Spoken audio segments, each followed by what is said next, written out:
Joanne and I have lived in this house for 50 years. We built it, and I grew up in the Santa Clara Valley, and Joanne and I met in church after we were both out and working in the world. So then we have our two sons that grew up here, and they both live in Southern California now. And we raised them here, and where did they go? Southern California. So anyway, that's where they are, and we refuse to leave because this has been a great home for us, and we can live here very, very comfortably. This organization would never have been at all if we hadn't had the HUD funding for building retirement homes dry up. As you may know, the organization that this was a offshoot from was the Santa Clara Methodist Retirement Foundation, and they in the 60s and 70s and into the 80s found that they could build retirement homes in high-rise buildings and get a lot of and financially supported through HUD. So by the time that I was on that board of that organization back in the 80s, and the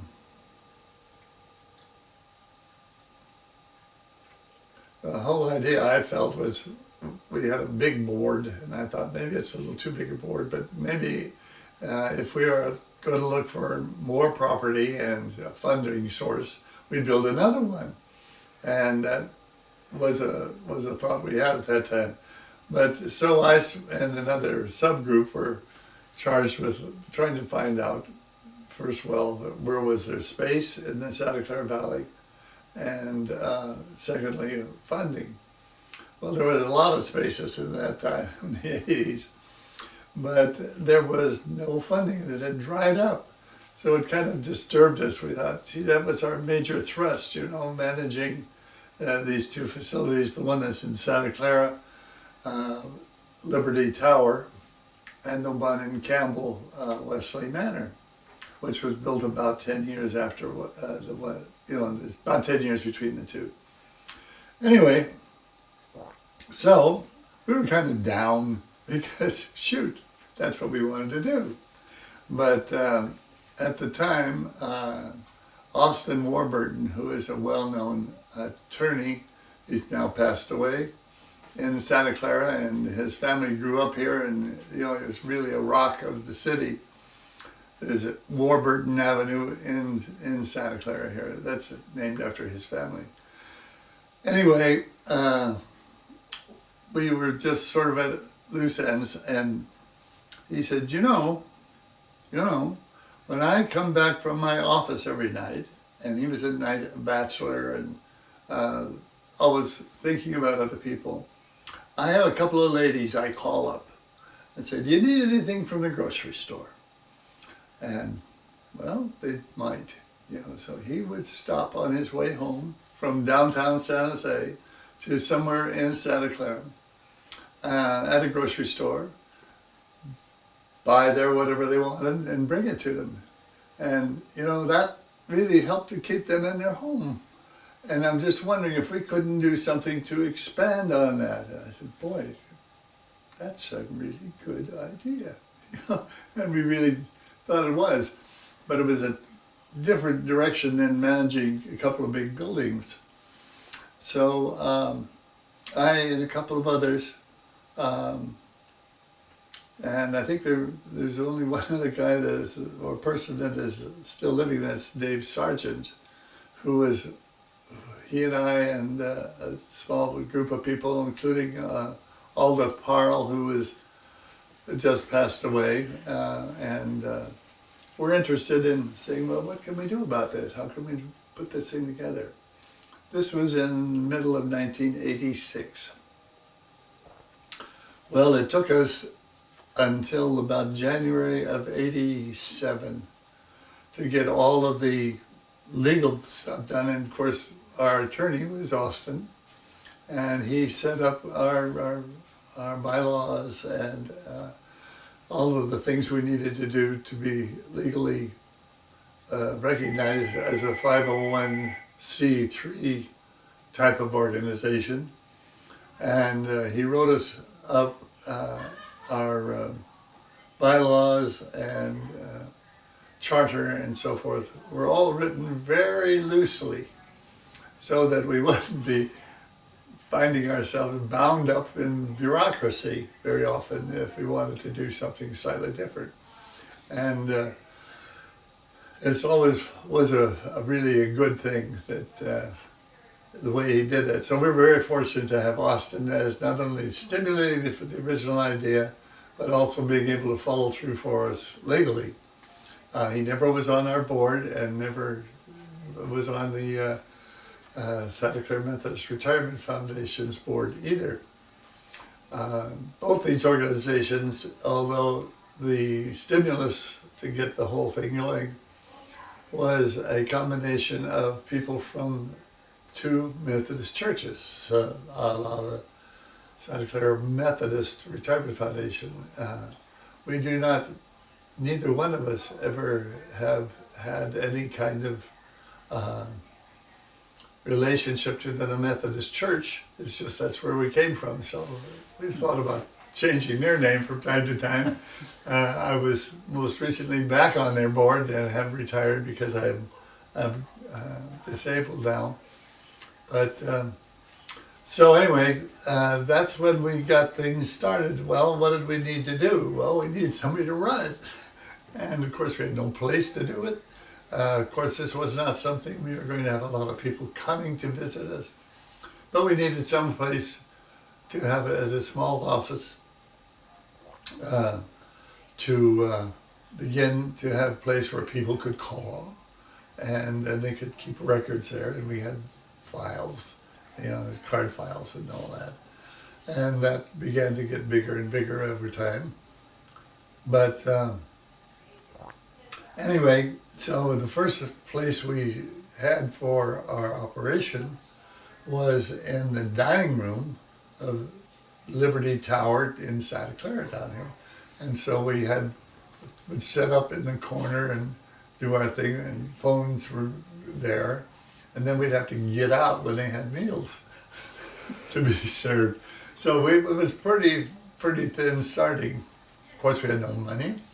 And happily, the Santa Clara Optimists gave us $5,000 as startup money.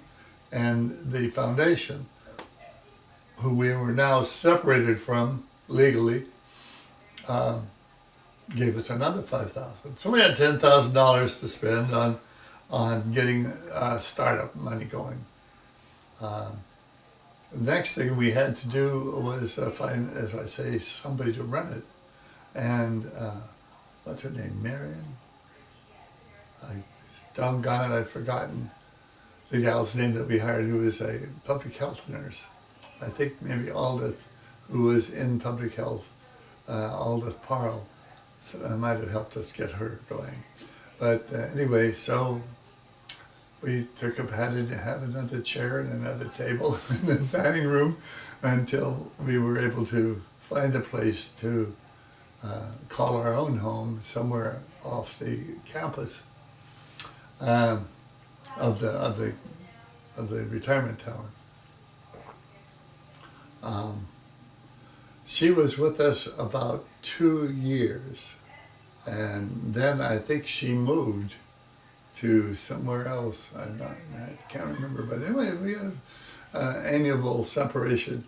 But we were trying primarily first, our customers were not the clients at home that needed help, but it was the workers, volunteers who would be willing to go out and do something to help them. And we then also decided that we would, about this time,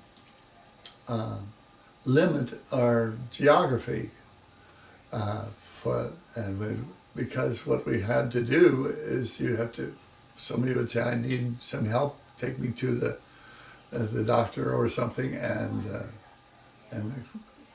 we didn't want the volunteer to have to drive many, many miles to pick them up from their home and, whatever, make it a bigger deal. So our intention was always to find a nearby volunteer to that particular person. So we started out with mostly in the city of Santa Clara and with San Jose and Campbell. And we found that has worked out very well all over time. So now we are up to the west Santa Clara Valley is our territory. And we handled from Los Gatos to Los Altos. And that, as you can imagine, that's quite a ways. That's about 10 miles. And all of the towns and villages in between. And then we did not go further than really just about into the west side of San Jose, because it was just too big. And we said we really don't care to be a huge organization. That's not one of our objectives. Our objective is to be a really good server to people who are in the same area that our volunteers live. And so that's always been our philosophy. We would like to, and we'd be very happy to find an organization that would go take the other side of the valley and help them to get started to do the same thing. And so we've put out feelers from time to time, and I can't tell you what the status of that might be right now because it's somewhat removed. But anyway, so that is our present status in terms of the area we covered. When we were just getting too big for the dining room, office set up, the city of Santa Clara was doing some rebuilding, and the court system of the county was making changes. And it turned out that Santa Clara, that had a court, I don't know if it's Superior Court or, do you know what it's in? Anyway, there was a courthouse building in the Santa Clara City Hall complex. And they said, it's empty. We've got a lot of room, and you guys could come over, because they thought that what we were going to do is going to be good for the city. We'd made several presentations to the council, so they were beginning to know what we were up to, and operating on a shoestring, yet helping as far as the city of Santa Clara was concerned, Santa Clara residents were a major thrust of our outreach. So we went over and explored this building, and we could fit in here, and move the judge's bench somewhere, and just use it for office space. So that was our first home away from the living as a free guest in the Liberty Tower dining room. We were there for several years, and as we kept finding more and more volunteers and people willing to help other people, and it turns out that we have a lot of people who are rather young, and we have some people who are rather elderly as volunteers. Young people saying, well, this ought to do something for my community, which was lovely.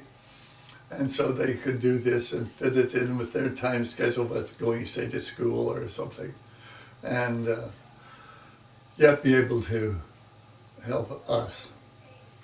And then they had people who were retired who had time on their hands and said, well, I got to do something. Well, they heard about us and then said, oh, I could take people around.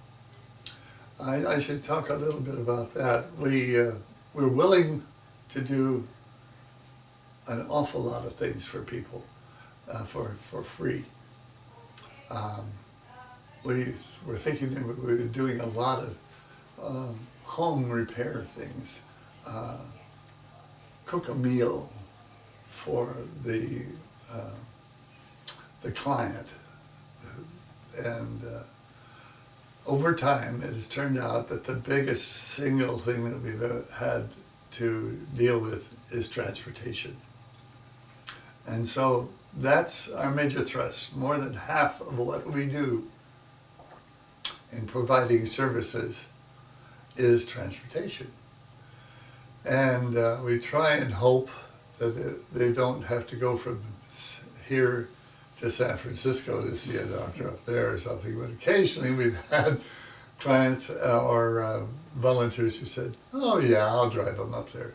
Now, you know, you're using your own gas. And it's not cheap gas, even at the rate it is right now. So that was another primary reason for our trying to match the volunteer and the client geographically so that they wouldn't have that much of a travel burden and obviously using of gas. We've always, and some of them, people have said, well, let me pay for the gas. And the volunteers have all felt never wanted to take money for anything. They're getting something what they're for themselves out of it.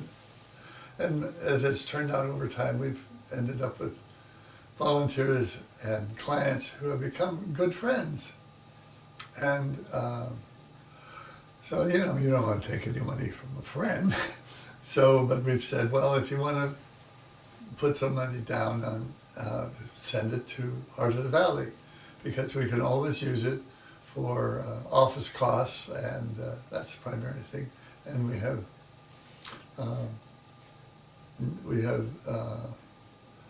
well, we started out with everybody being a volunteer, except for the one manager who we paid a paltry sum of income just to help them, I think, cover their gas to get to the office.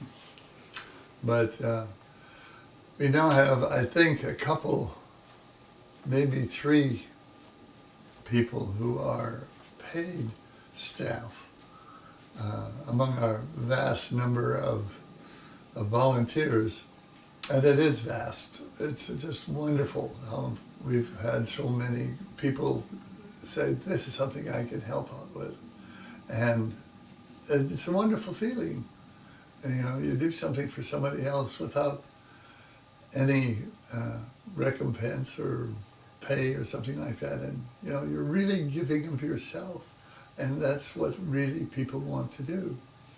We've had some people complain that, oh, well, you know, it didn't come at exactly the right time or something. And I thought, well, think about it. These are volunteers who are giving you their time and probably their car to take them somewhere, and don't have very much of that, though. Most people are very, very appreciative of the service provided by Heart of the Valley.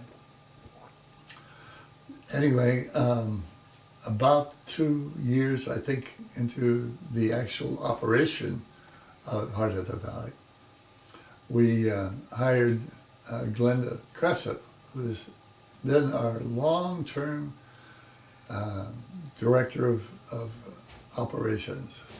And Glenda is just one of the, how can there be somebody as nice as she is?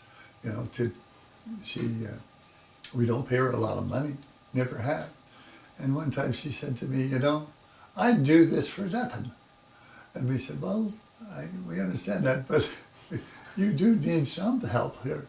So anyway, Glenda has still, for at least 25, it must be 26 years now, that she's been the driving force for managing our volunteers and programs of every nature. Well, in order to do some of this stuff, we need money. So she has been the leader in finding ways for us to have fundraising efforts and you just name it, or maybe you probably can't, but there's just so many avenues that we have followed to try and help come up with some money from time to time. We've been blessed by having the foundation that we grew out of and we're completely separated from make pretty much an annual donation, which is helpful, but we really do need to do fundraising work as well, and we do.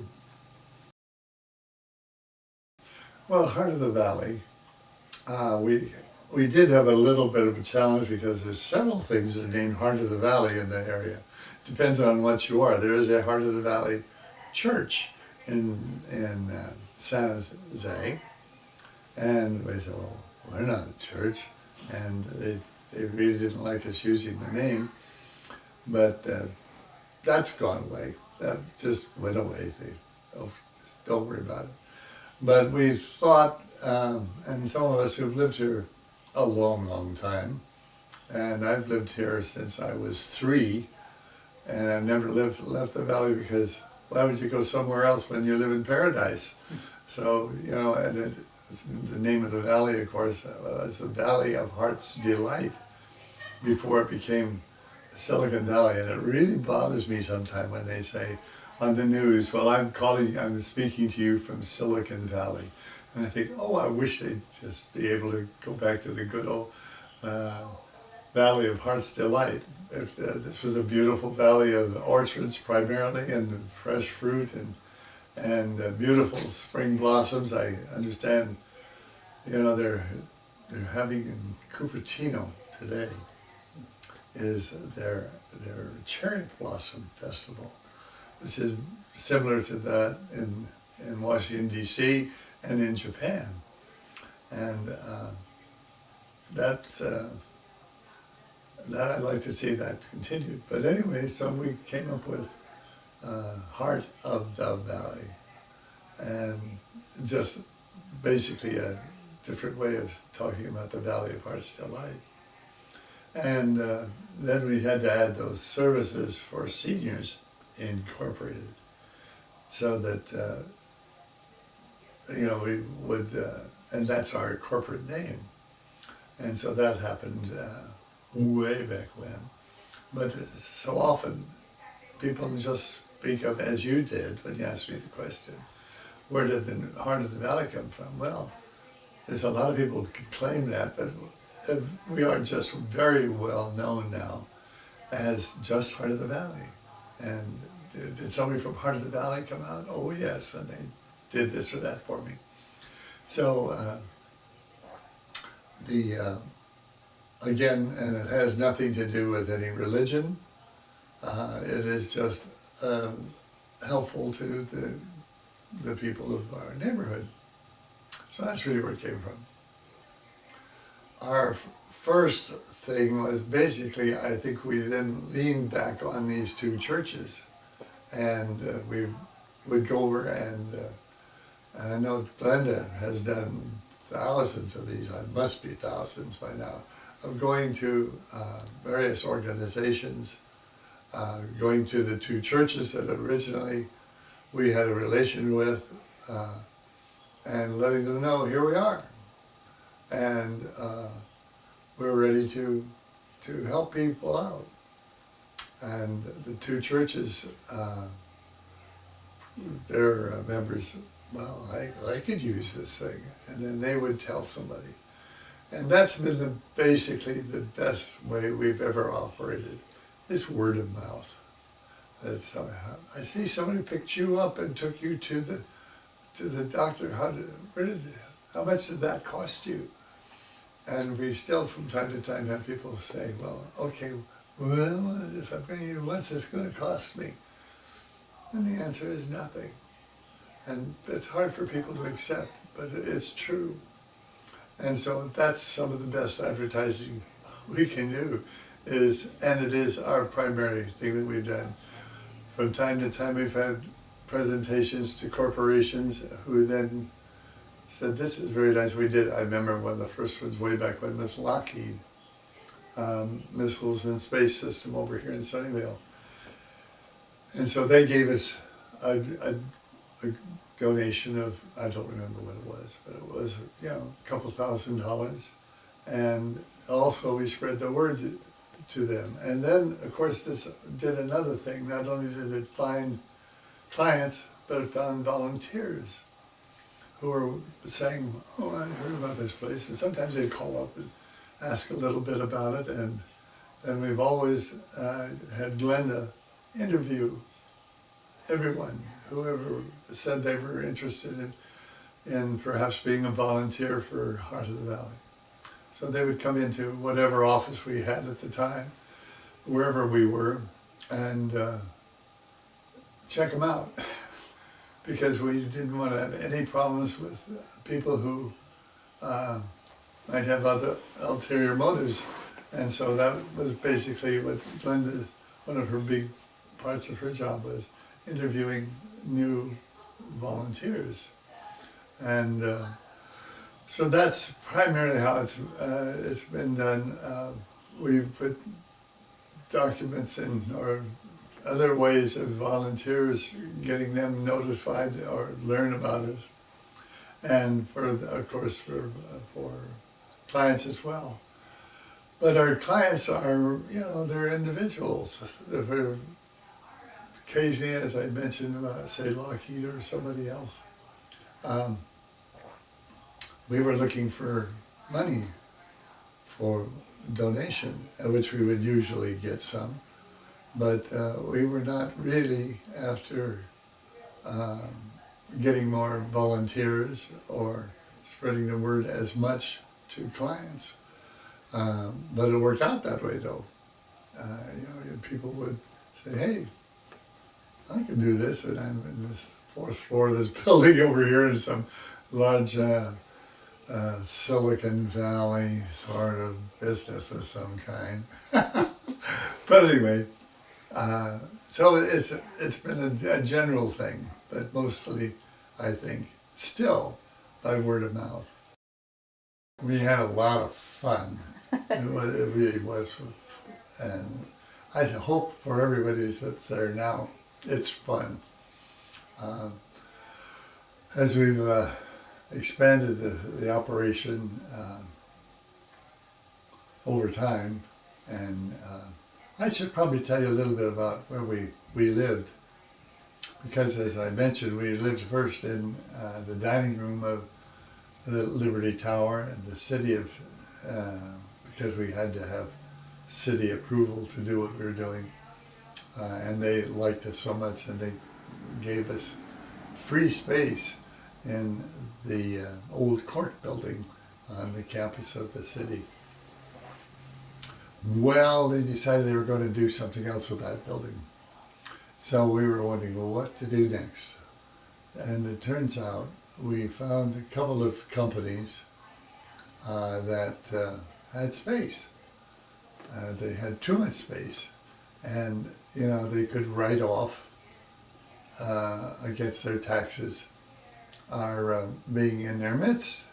So we were in about 3 different business offices around, mostly in San Jose, for over a period of time. I was trying to think of, the city then bought this little house where we are from a guy who was a mechanic or something, and refurbished the whole thing, and they said, you could use this if it would fit. Well, it has fit, and we really have filled it up, and we do need office space, and we do need for various reasons, just literally you can think of, for where we put our telephones, so that we could have several people dealing with requests. If we're not there in the afternoon or later or the weekend, and we've invited people to leave a message. And so we always call back everything. And so we needed a team of people to do that, so that to start the process of getting them tied up with a volunteer. But anyway, when that happened, the city said, you could look at this and I think we could rent it to you for nothing. Well, the price was definitely right. So I went over and looked at this little building. There was a car engine sitting in the kitchen. And he definitely was using the building differently and it was kind of messy. But so we said, well, we could use this, but could you get rid of the motor?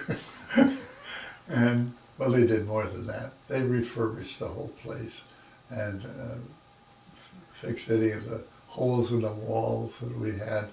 And it was kind of being a rundown, but the city came in, put a new roof on it,